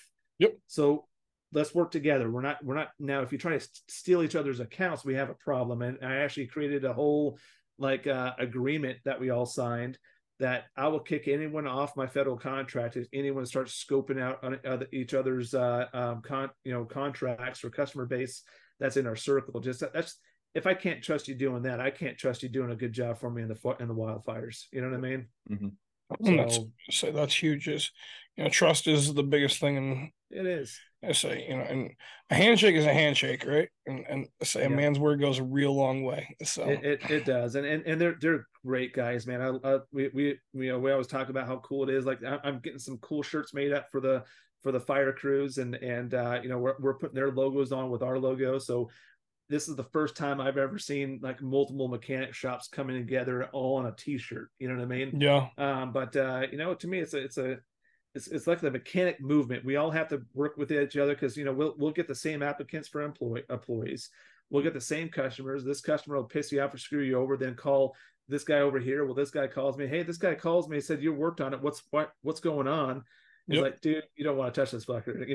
Kick him down the road. He's trouble. And so, once they started seeing that the benefit of everyone working together and being tight knit and sharing tools and trucks and this and this and this, it's a pretty cool setup that we have going on.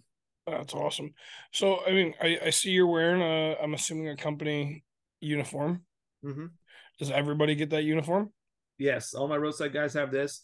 The only reason I'm running a roadside uniform today is I didn't do laundry this past weekend.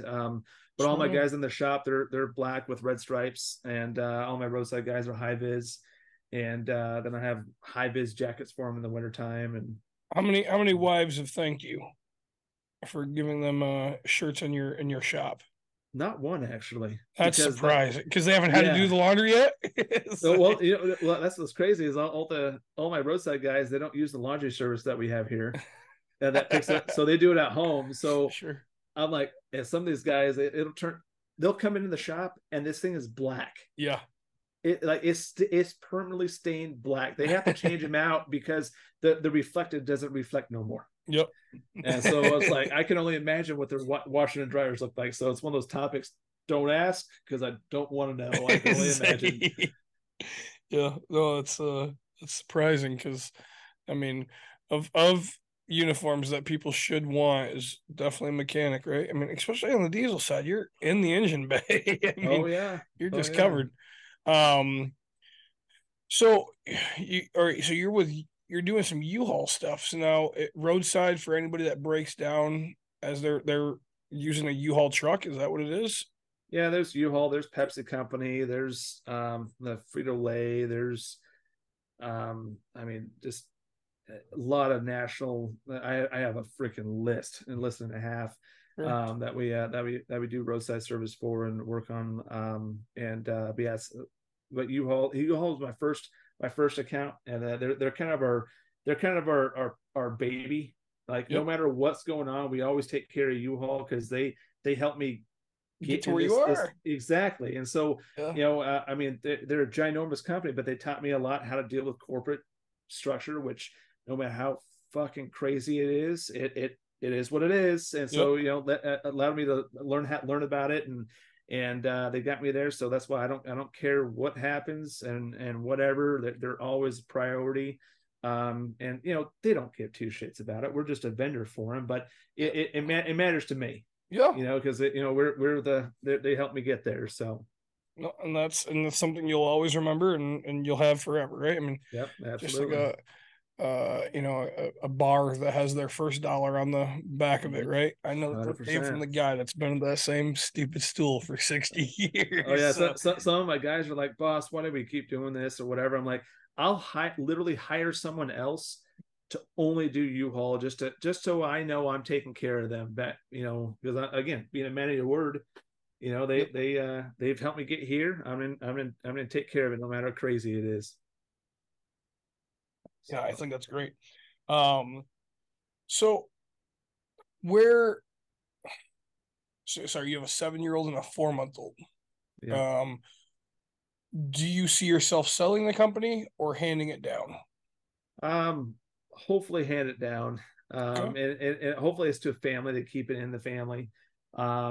If not, then hey, one of my employees or whatnot. So we'll see. It's one of those, just like my wife. My mom's a business owner. I grew up around her secondhand baby kid store, and when you're forced to go there as a kid, you kind of resent it a little bit. Yep. And so I'm like, well, just like my wife, I'm not going to expect her to come do it. And guess what? She wanted to come in. So I'm going to do the same thing with my kids. And if they want to come in, fantastic, wide open arms, but I'm not going to expect them to come do it. You know what I mean? Just don't be a cheap ass when your kid has to go sand an entire like quarter panel and he goes through like 4 sheets of sandpaper. Just understand, hey, you could teach him, look, you can use this a little longer. I'm not saying that happened to me. I'm just saying. To me, that's fine. All I know, he's going to work his ass off for it. I'm not going to hand it to him. Yeah. So no, it's I have a question. Yeah. Is there a number in your head? Absolutely not, because I keep growing 30 to 40. Hell, like I said, I literally doubled my sales last year. It's crazy with how we're doing, how we're growing, with the issues that I'm trying to sort out right now. I mean, dude, right now we're at 20 to 30% productivity, and we're just knocking out numbers left and right. So I don't even know what my potential is right now. And so until I see what my potential is and see what my crew can actually produce, and I can show them what they can produce, there's not even a number I can fabricate. But there's a lot of blood, sweat, and tears that went into it. And again, out of anything, I would say the biggest reason I can't sell is I don't know how my employees are going to be treated or taken care of if I pawn it off on somebody. If I don't have that control to take care of them, that bothers the hell out of me, because it's you know what I mean. It's just, you're going to be the words that come. It's weird to me because there's some people that we talk to on this podcast that my brain is like, but like, dude, when you talk, like we're a lot alike in these types of things, and you remind me of the people that I associate with, right? So like, I've bought multiple apartment complexes, and it took me, I don't know, 8 to 10 years to buy them because the owner had to watch my whole business and figure out how I treated people. And he didn't need the money, but it came down to he wouldn't sell for the longest time because it's like, hey, how are you going to treat my tenants, right? Are you going to take care of them the way that I did? Because I don't want to give it over to somebody that's not going to give a shit, right? He's like, I'd rather lose money than let these amount of people just have this type of a life. And it's like, so going forward, taking that ownership. Oh, it's huge. And yeah. And so like, no matter what you do, you're already successful. Let me say that, but like, you will be so successful if you maintain this mindset, if you maintain who you are as a person, right? Money will come and go, but really, like, when you're taking care of people will start seeing it. I mean, 4 is actually, I was pretty surprised when you said 4 for a turnover for only 14 employees. But not the mechanic world to say, but it's really hard to like, but I really do think, I mean, you're just gonna explode. It might not be in the next, couple of years, but say 5 years, you'll get to the next big expansion. By the time you're ready to hand it off, you're going to end up being on the board and saying, hey, this is where we're expanding. And all you're going to do is work on that type of stuff is how I'm seeing it currently. Like my wife said, she goes, you'll never be able to retire. Just going to start more shit. I'm like, well, you're probably right. Yep. And so, but yeah, man, yeah, we'll just keep on keeping on. We're going in the right direction. That's all that matters. Yeah. When you can see you have a real passion for it, I asked that question because I know Dawn has a number in her mind. Yeah. And I've asked her before. You know what she says after she has that number? I don't know what the fuck I would do if I didn't have the business. I like what I do. I enjoy going in. It gives me meaning. And when you can find that in a job, why would you want to stop doing that? And you see that so much. I just had this conversation. I went to my cousin's wedding this weekend, and I was talking to my aunt, and she, I was like, my uncle just retired in July, and I was like, oh, what are you doing? She's like, oh, I'm still working. And I was like, man, I thought you were retired. And she's like, what would I do? And I was like, I'm half your age. I'm retired. I'm telling you, you will literally find so much to do. Everything I do is active.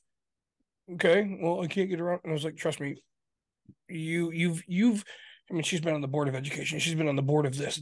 Like, your time will just be giving. Like, you have no idea. And you don't need the money. Trust me, I fucking know this, right? Because every 2 seconds you want to brag to me about how much more you have than me. So,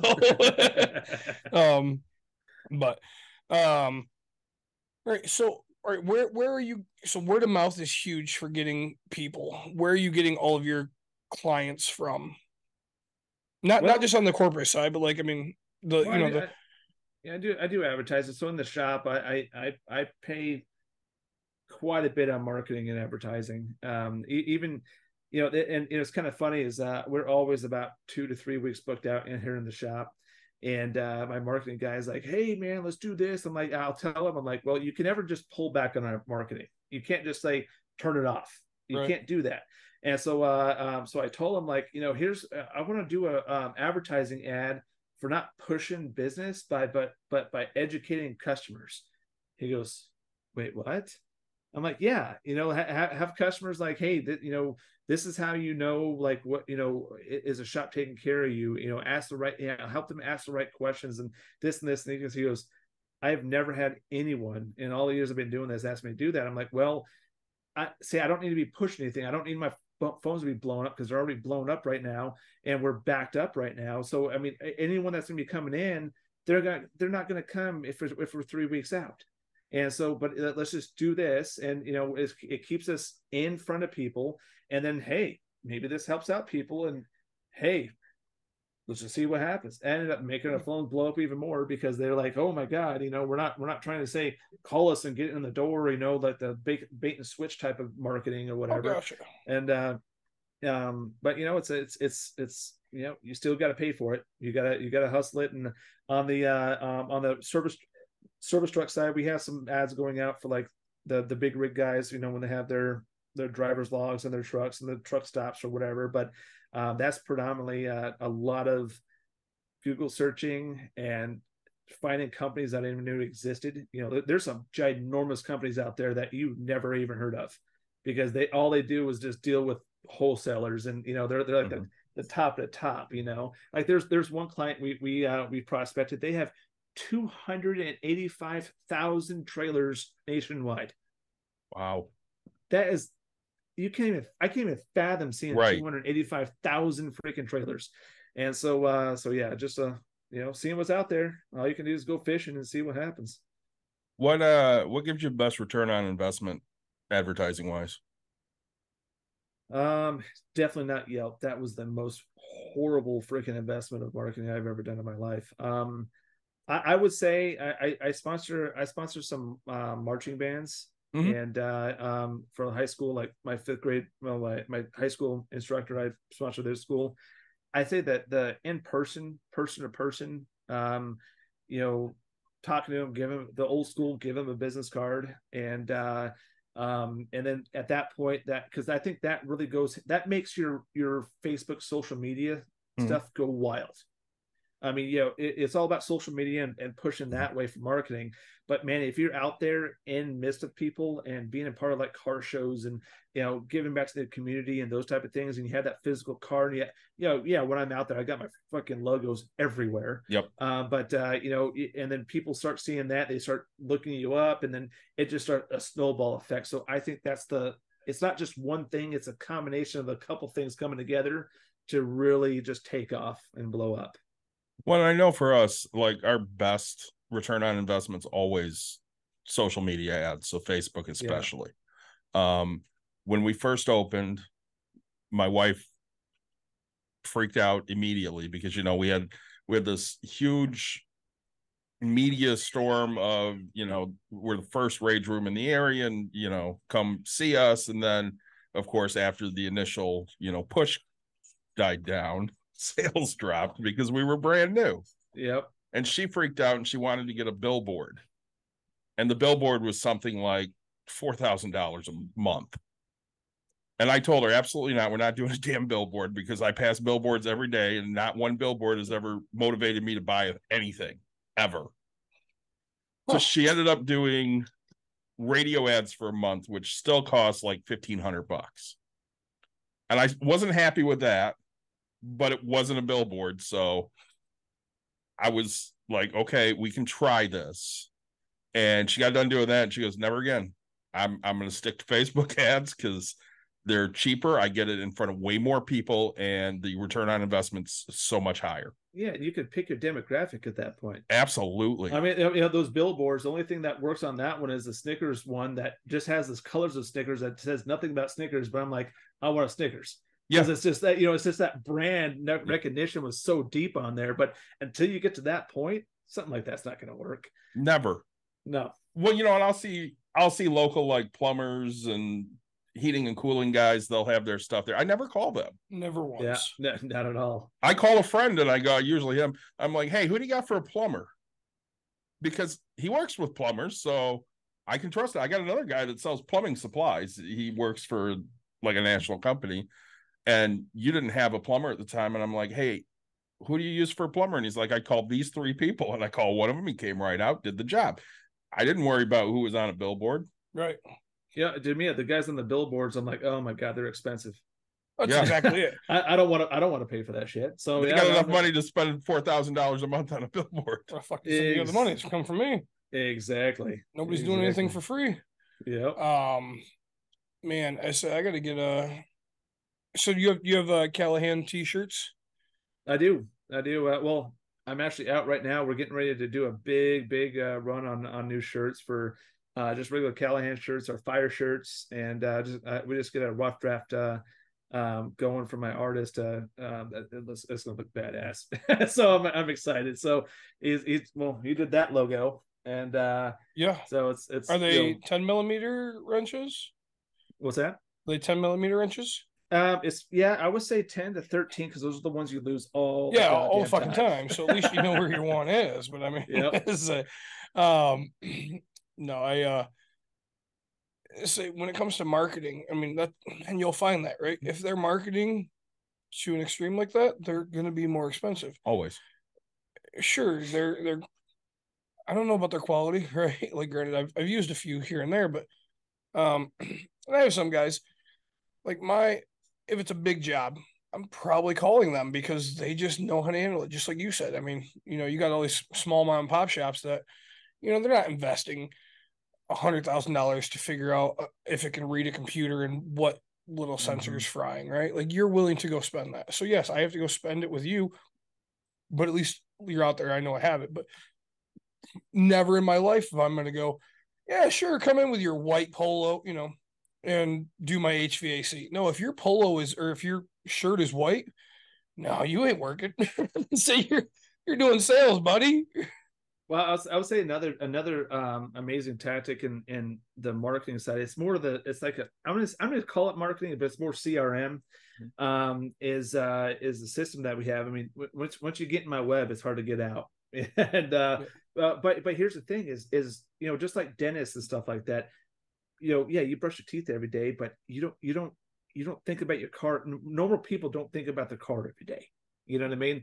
Until something happens. Mm-hmm. And so that's why we, our CRM side, a lot of the people that come to us when they have a big issue, they have their own mechanics, this and this and this, but are there other mechanics that they're using, sending them in a reminder in 6 months because we haven't seen them, saying, hey, how's your car doing? How you doing? This and this and this, as a text message. Is it sending out just a normal, how how was your service here? Did you like it and whatever?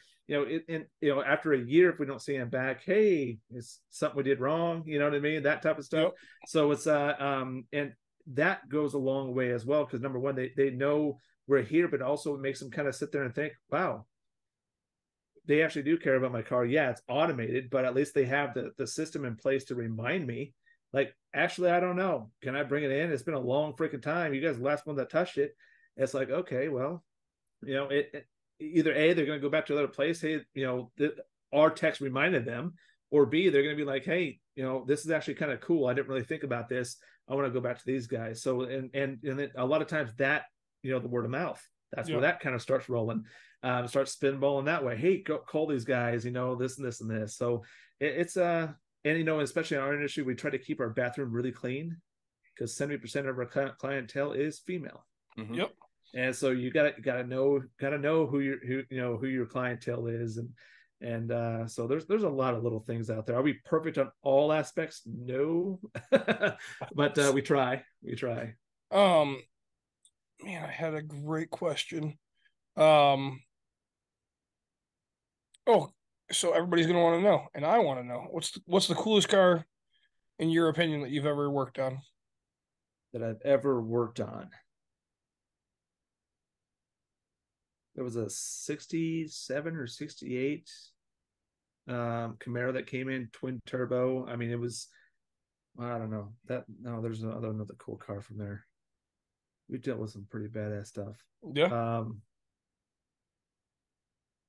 There was a diesel that came in here. It was a big old crew cab dually that it talking about sleeper. It run an 8-second quarter mile. Yes. All right. Yeah. So it was like 8 or 10-second quarter miles. Just stupid. I mean, a Corvette can't even catch that. Right. See, here's the thing. We see those things all the time. Like not to that. Like, that's kind of like the borderline of like, okay, a little too crazy over here. Like, just money. Just move the decimal. That's it, man. You've seen. And then, have you ever told anybody that their car is not worth repairing? Not right off the get-go, because you never know what the personal connection is with that car. Sure. Man, we've had cars come in here. You're like, there's no, why the hell would you put in money? Then you found out great grandpa taught him how to drive in this thing a long time. It's not our job to tell them yeah, this thing is priceless for them. Yeah, we can't put a value on it, so we're just gonna report to it. But when you start asking them, do you love the car? No, not really. Okay, do you really like just do what you need to do? Oh, not really. Get rid of it. Yeah, because at that point I already know they're not emotionally connected to it. If they say, oh well, I got to keep it because I owe so much money on a title loan or whatever. Okay, at this point, I already got my answer. I'm not going to tell them just to dump it and it's a POS. You know what I mean? So you gotta kind of fish around on it, and kind of like a doctor, that bedside manners a little bit. You gotta be stern, be honest. I'm not lying to them, but once I get the answer of what direction they need to go, they have to go, then that's gonna determine what I recommend. Yeah. So do you guys work on any foreign cars? We do. We work on all of them, but it just depends on how deep we go into it. Okay. If I need all the special tools or whatever, and if I don't see a lot of them, and we got to go deep into something, and I can't justify buying the tools to do the job because we're not going to see that job ever again, I'm just going to kick them to a specialty shop. But just regular services and those type of things, we'll do all that stuff. Okay. If the juice is worth the squeeze, we will do it. There you go.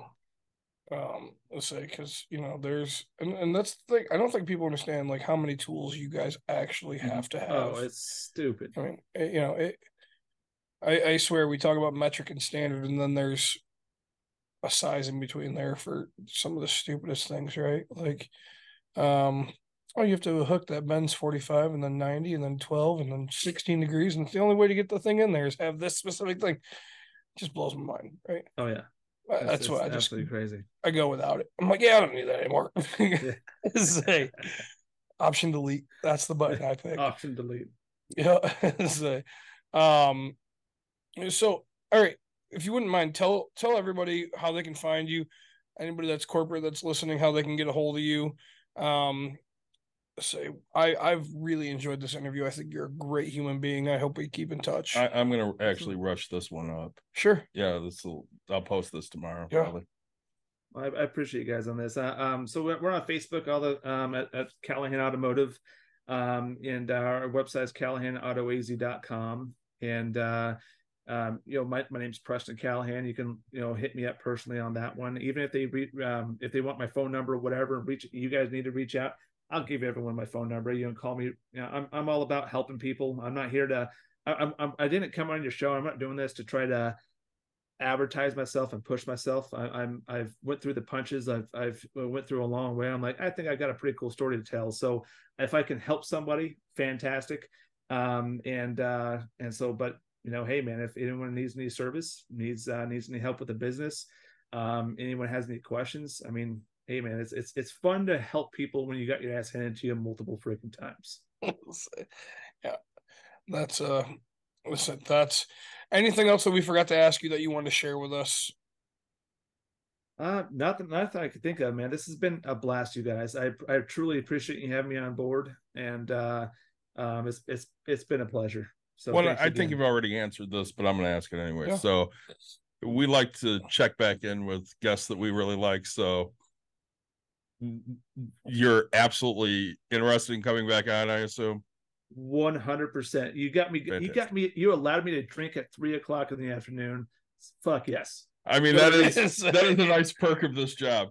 Tough life, but somebody's got to do it. What have we gotten out of this? We've gotten a 6-pack. Yeah, and a couple growlers. So we've made some beers. Yeah, we've made some beers and some wine. And some wine. Yeah, we got a bottle of from Michigan Wine Company. Yeah. So everybody, please, if you're enjoying the content, like, subscribe, share, tell your friends, tell your family. If you don't enjoy it, please tell your friends, tell your family, because maybe they will. I'm going to give a shout out to the tried and the true, always the blue Bud Light, Anheuser-Busch. Thanks so much for another beer. It'd be nice if they'd sponsor now. I say wouldn't be mad. I mean, granted, I drink it all the time, but I want to take more pride in this company. Yeah. I've given them your hat matches and everything. I think you have to. It's on it's on your sign too. That's what I'm saying. Like I've given these guys thousands of dollars. And all you've gotten out of it is, I mean, they did give me a $10 rebate that I never sent in, or a $15. of course you did, because that's how much I support Anheuser-Busch. All right, I'm not sending that fucking rebate. I sent the rebate in on the case I bought you, or it's because I'm lazy. Preston, thank you so much for joining us. Preston, don't run away. We'll talk in a minute here off air. Everybody, thanks for joining. We'll be back next week with something. We're not sure what yet, but it'll be something. Thanks for joining as always.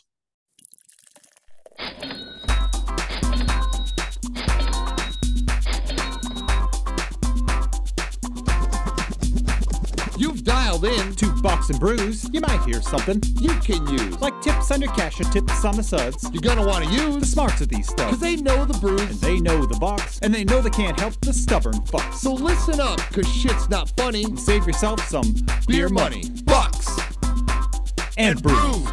Bucks and Bucks brews. and brews. Bucks and brews.